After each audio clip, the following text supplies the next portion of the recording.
So we all know that hackers can do kinda crappy things from multiplayer games, but what about when they do great stuff with Nintendo Switches? Hi folks, it's Falcon, and today on GameRanx, 7 things Nintendo Switch hackers have accomplished. Now, just as a very quick disclaimer for this video, Nintendo has been ramping up their bans of any kind of hacking, including stuff that you might consider positive. These bans are apparently pretty heavy in consequence too, like the whole Nintendo ID being just basically wiped from the system. So we have to heavily say, don't try this stuff at home. You'll see that there's obviously a lot of stuff that Nintendo isn't going to keep track of and make a problem, but once we get into the more software/hardware oriented stuff, keep that in mind. Coming in at number 7, a GameCube Switch dock. Now, this is a hack for the GameCube more than it is the Switch. However, it accommodates a Switch in both a really cool and also really disturbing for GameCube fan/collector/people who are old like me.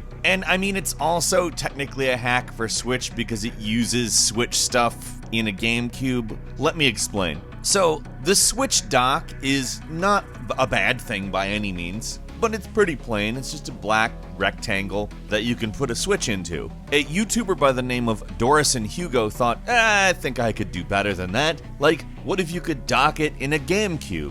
And so Dorison found an old silver GameCube and made it into a Switch dock. Now, this involved making some cuts to an actual GameCube, like with a Dremel tool. And, as somebody who has a GameCube packed away in a closet where I know that nothing will ever happen to it, it's tough to watch that. But what's even cooler about this thing is he actually managed to make it so you can plug in a GameCube controller to it, and it's adapted to the Switch, usable in Switch games. So it's really like going the extra mile as far as I'm concerned. It's super cool, but knowing they had to basically destroy a GameCube to make it, I mean, it feels weird. That being said, it's still really awesome. Well done to this guy. And number 6. So Nintendo Labo's Toy-Con piano uses an infrared camera to do a lot of the things that it does. For instance, recognize what key is being pressed, recognize how hard it's being pressed, that type of thing. It also uses the camera to recognize what waveform it's supposed to make in the form of these cards that you can put into the top, and someone realized they could 3D print their own cards, making their own sounds. So this was actually completely awesome. If you watch how they did it, what they do is take various waveforms. At first they started with simple ones like a triangle wave, a pulse wave, a sine wave, and then started trying to make harder ones like a pipe organ or a clarinet. They also did the Kirby's Dream Land 3 bass, and wow, does it sound good. It sounds so much like the game. You can actually literally do just about anything with this. Is it going to be perfect? No, but it's way closer than you expect it to be. Given that it's computer controlled rather than tracing like what Nintendo provides, the possibilities are kind of endless. Big hat tip to Hunter Irving for figuring this one out. And coming in at number 5, for people who can use only one hand, this person came up with an ingenious way for them to play Nintendo Switch. Now, it's not only ingenious, it's also massively simple. There's nothing particularly complex about this other than having a 3D printer and knowing how to model things and print them. But they modeled a way for you to insert both Joy-Cons into a single, I'm gonna say cornered 90-degree thing that allows you to hold them in one hand and operate them. Now, for somebody who maybe only has one hand, or, for example, has lost the use of one of their hands due to some sort of an accident, degenerative muscle or neurological disease, or the like, this basically opens up a completely new set of possibilities for you, where basically every single video game system is not designed in a way that you are supposed to easily play it. Sure, yes, you can put down an Xbox or PS4 controller and use it with one hand, but it is definitely larger than a couple of Joy-Cons, and it's not possible to make the buttons any closer to each other, nor is it possible to reconfigure them in basically any way when we're talking about the actual physical face of it. This all changes with this little Nintendo Switch hack, and this is an example of when we talk about hacking in terms other than just like ones and zeros and getting like a special ability in a game or something like that. This and several of the previous points are a physical form of hacking where actual physical manipulation of a product occurs to make the product do something that it's not supposed to do. In this case, it creates an accessibility option for people who, frankly, aren't even thought about at all when video game systems are created. This is the side of the gaming community that, in my opinion, gives a lot more faith to humanity than maybe the angry folks yelling over voice chat in games where you're trying to use it to coordinate your actions with your team.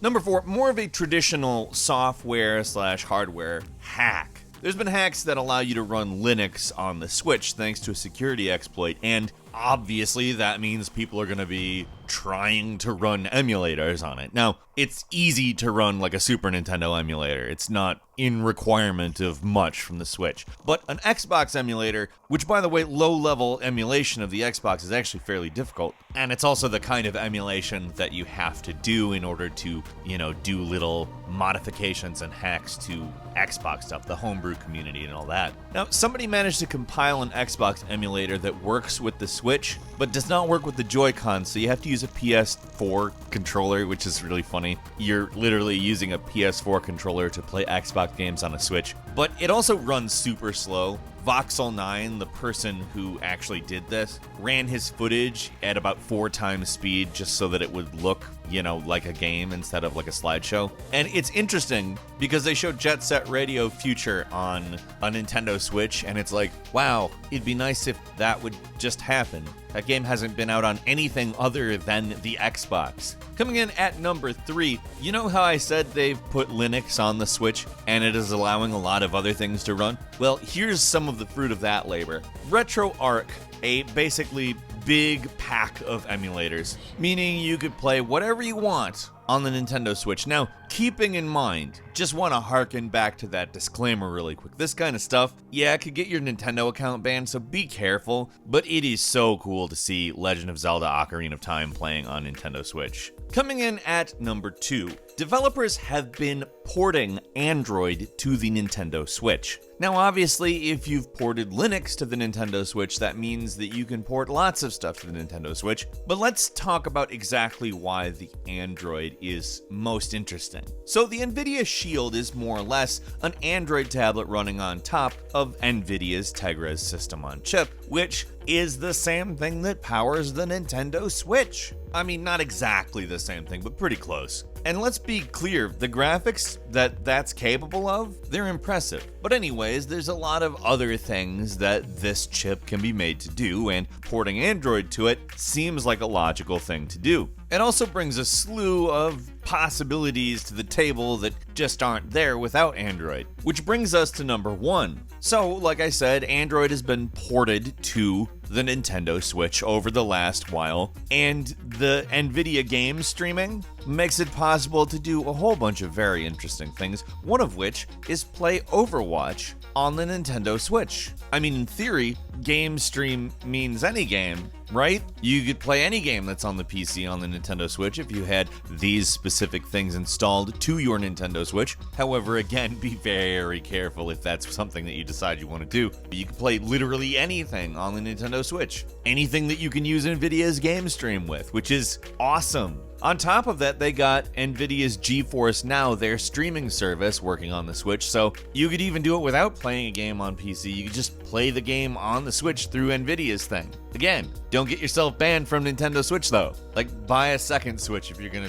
mess with this stuff. So I have a feeling you're really gonna get screwed when Nintendo clamps down even further, and they're gonna, because that's what Nintendo does. Nintendo hates emulation and anything that shifts control away from them. Not that they're evil or anything, but they are a company who wants to make money. They're way less evil than a lot of other AAA anything, but they're still gonna want to make money. Couple of quick bonuses for you. Somebody got Windows XP running on the Switch by emulating it on Linux, which is funny, and also pretty wild to think exactly how flexible this machine is. What was originally thought of as as closed a platform as any iPhone, people are just kind of blowing wide open. And the final bonus point for you today, somebody modded a Wavebird controller, the RF frequency wireless controller for the GameCube, which was literally the first wireless controller that didn't suck, to work natively, well, kind of natively, with the Nintendo Switch. They did it by gutting the Wavebird and wiring it to an 8-bit do G-Bros adapter. Now, I don't understand what that means because I've never used a GameCube controller with the Switch, but it's awesome to look at. It's perfect for Smash Brothers in every way. So do you have any experience with this, or just have something to say about whether any of those things would be cool and something Nintendo could do, you know, without banning you? Leave us a comment, let us know what you think, and if you like this video, please click like. If you're not subscribed, now's a great time to do so. We upload brand new videos every day of the week, and the best way to see them first is, of course, a subscription. So click subscribe, and don't forget to click the notification bell. As always, we thank you very much for watching this video. I'm Falcon. You can follow me on Twitter at Falcon the Hero. We'll see you next time, right here on GameRanx.